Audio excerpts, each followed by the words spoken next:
Good morning. You're joining me on a very chilly commute today. As you can see, I'm completely surrounded by ice in my car, so we're going to have to wait for it to defrost. Anyway, today I want to talk about the PlayStation VR and has it got a problem with the amount of games that are being released? Well, I've defrosted the car now and it is a little bit icy. So I'm going to have to take it easy today with the video blogging because I don't want to die on the roads. And yes, I've had a shave since the last video. So the PlayStation VR is a topic I've already written about on my blog, and if you've ever read it, you'll know that I love it.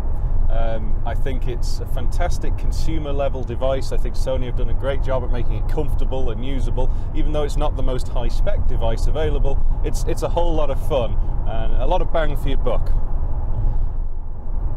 But it would be wrong of me to say I've not been a little bit worried about the amount of games that have been coming out for it.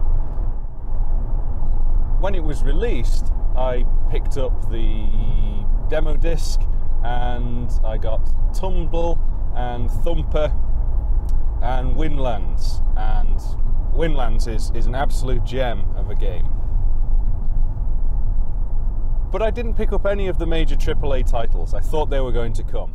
I wanted to get the Project Cars VR because I've got the racing set up, and I think virtual reality and racing, particularly if you've got the full wheels, pedals and chair, is an absolute marriage made in heaven. I wanted Dirt Rally VR for the same reasons, and fortunately that's just been announced, but they're going to charge extra for that. But when I go online and start reading comment sections in forums, which I know is you know, that's a bad place to start, isn't it? But you get all of these gloomy tech naysayers already ringing the death bell for PlayStation VR. And, you know, it's not difficult to see why. We've really not had any major releases. We've had mostly, well, they'll call them mostly tech demos and experiences.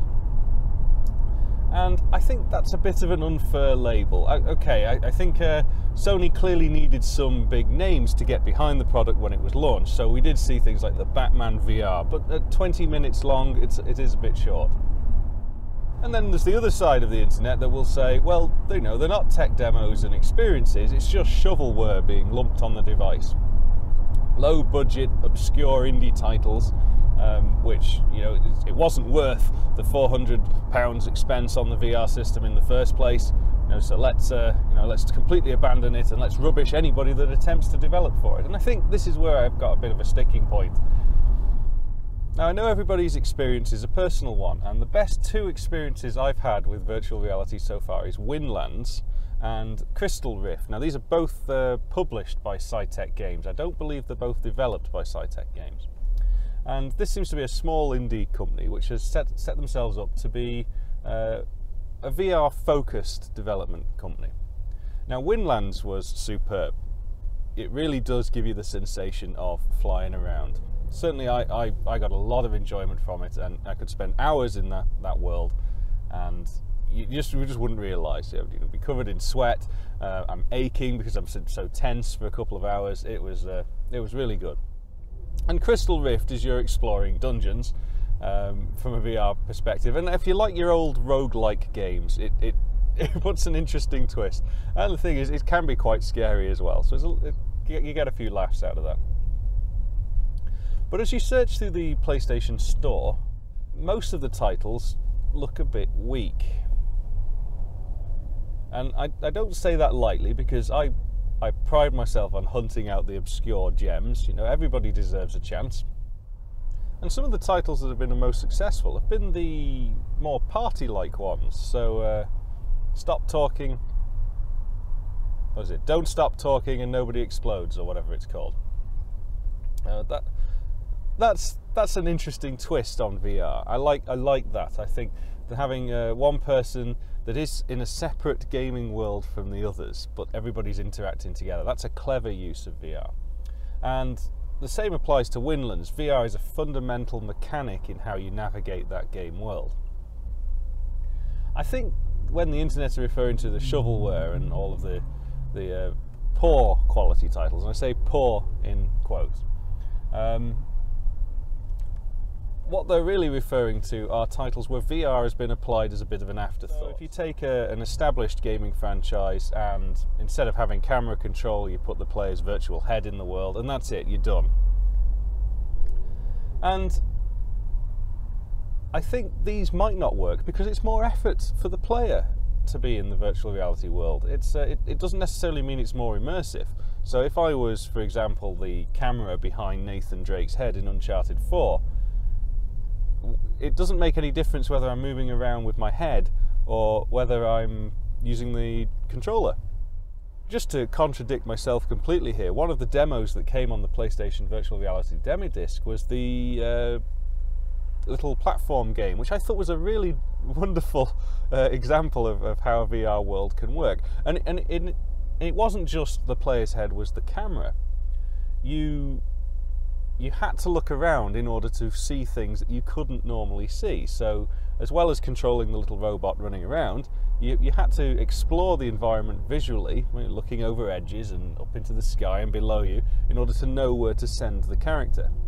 But I do understand that there is a risk that if the only companies releasing virtual reality games are low-budget indie development companies that have acquired a Unity license and are just using the built-in virtual reality rendering mode, that you'll perceive the overall quality as being poor. And that's not to say that the games developers behind these titles aren't good, but they are resource limited and they're trying to compete on a huge stage. And also, I guess that they're cashing in right now because there aren't any AAA titles on this platform. Why not? Get the indie developers out there in force. Get your title in before the AAAs start to land. So currently, what is considered the AAA titles on the PlayStation VR? Well, I think you've got Eve, and you've got Riggs, where the studio apparently has just gone bust. Drive Club, which people have said doesn't look very good. I played the demo of Drive Club. I don't like it from a racing perspective. I like my racing to be simulation accurate. Now, of course, the other side of this are the experiences that it's available. I've been repeatedly blown away, and everybody that I introduce virtual reality to in my house always get to do this first. I use it as a tester so they can find their VR legs. But I like Allumette, which is the experience where there's a little girl with matches reminiscing about what happened to her family. And you as the player just stand in this world and you observe what's going on. But the fact that you can look under the bridge and you move your head around in this world is really engrossing. It's like being inside an Aardman animation. AAA developers probably also have additional pressure, is that they're expected to release games now to a particular visual quality. And there's no denying that virtual reality requires some significant processing horsepower to deliver the effect. And perhaps this is another reason why low-budget indie development studios are currently winning the race in the number of titles being released for VR. They don't have the resources or time to produce very high-resolution assets to use in their games, whereas the AAA companies are expected to now. People will still, sadly, in this day, buy a game based on what it looks like and not how it plays. And they'll even be irate enough to say, well, I bought this console because it's going to make my games look good. Well, now I need to buy a higher power console to make my games look just as good. And I don't understand that mentality personally. Games have always been fun, even when they were ASCII characters bouncing around on a screen. Perhaps another reason that the VR hasn't really attracted the AAA titles just yet is the install base large enough for the AAA companies to risk the investment in the extra development required. We've all been led to believe that the PlayStation VR has been tremendously popular. It has become difficult to acquire. It seems every time a batch of stock comes to the UK, it's out of stock within 24 hours. But I'm unaware of what the real figures are. Please excuse me whilst I'm dazzled by the obscuring fog of the north. The next AAA title on my radar for PlayStation VR will be Star Trek Bridge Crew. Now, I'm a little unsure about this. Firstly, I'm suspicious of any game that was meant to release 3 months ago and suddenly said, well, we're definitely not ready for this, we need a major delay in our release schedule. It's perhaps naive to think now that, well, actually maybe they're just putting some real finishing touches, really final polish on the game. There's clearly something fundamentally wrong with it if they need to delay it this long. I was right with Watch Dogs and I'll be right with this, which is a shame because I'm a huge Star Trek fan and I quite liked the idea of it, but the the price was a bit frightening. It was on the PlayStation Store for £50. Which, at £50, I really do hope it's going to be more than just an experience, to coin a term that I used earlier. I don't want it to be just sitting down using a control panel in virtual reality. I can do that without the need for the headset. And perhaps this is what the developers have got a bit worried about. I want to be able to walk around the Enterprise, I want to walk around the ships, I want to go into the holodeck, I want to live in the Star Trek universe. I don't really want to just sit on the bridge at a control panel. I just don't need the virtual reality for that. I think I'll pick up this Eagle flight though, when it comes down in price. One of the frustrating things I've noticed about the PlayStation Store is when virtual reality, when it first came out, most of the games were quite cheap, obviously to lure people into buying them, and then they've all suddenly shot up to full price titles. I wonder if people really do relate price to quality on the PlayStation Store. So a lot of these independent titles are, a couple of pounds, $2.99, $3.99, and I think you get what you pay for on the whole in terms of the polish and presentation. But that doesn't necessarily mean that $2.99 reflects the fun factor of the game. And so I'm going to continue picking up the $2.99 and $3.99 titles, particularly for my VR. I think it's wrong to say stuff doesn't exist for the PlayStation VR. I mean, are they expecting huge franchises to be released every single week? That's also unrealistic. I don't know what the happy medium is for people. I hope that the VR system is still alive and kicking in 2 years' time. I will be sad from a personal investment perspective, but less so than I think I'll be sad about it being a missed opportunity. And I wonder if it will be a failure because people's expectations were too high, or people's expectations of its support were too high. I think the investment required to develop AAA virtual reality titles is a lot higher than we imagine. I'm hoping I'll get to use my virtual reality headset for a good 3 or 4 years yet, or at least if the technology doesn't take off, I hope I get lots of fun out of it. But I hope it's superseded. I hope that the next generation of VR is just as immersive and can provide all of the things that are upsetting people. Do I feel that most people are abandoning the VR platform because the games don't look very good? Or do I feel that they're abandoning it because they don't play very well? It's probably a bit of both.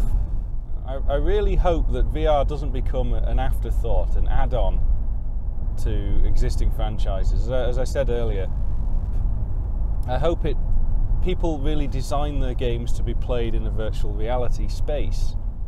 This lazy VR won't do anything to help the system because it doesn't make the games look as pretty, and if by adding it all you're doing is reducing the visual fidelity of the game and not contributing anything to the overall experience of playing the game, then it's not worth doing.